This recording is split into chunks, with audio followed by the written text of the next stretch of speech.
Magandang gabi sa ating lahat. Ngayon ay magsugba, ihaw tayo sa isda.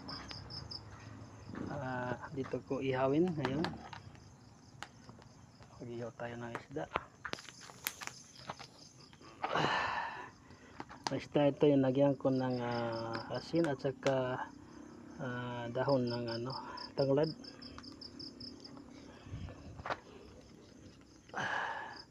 Pahimahin ko ng apoy para ilagay ko dyan isda, isda.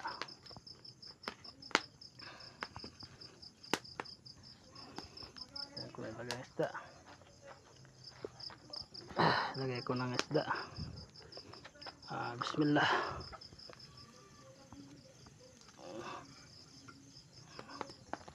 Yan isda.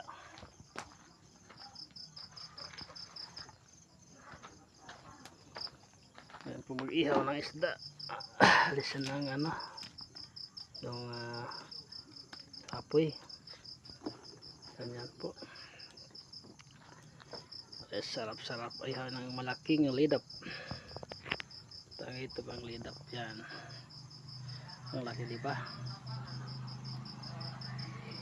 Kailangan ko ng dahon ng saging para masyado hindi mabilis ang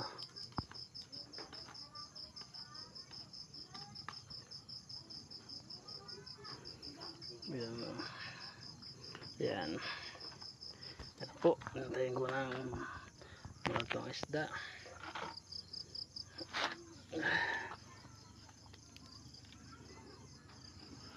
Ay, malaki isda. Kasi ito para yung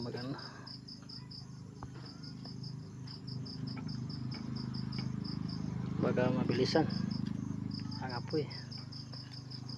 Pwede.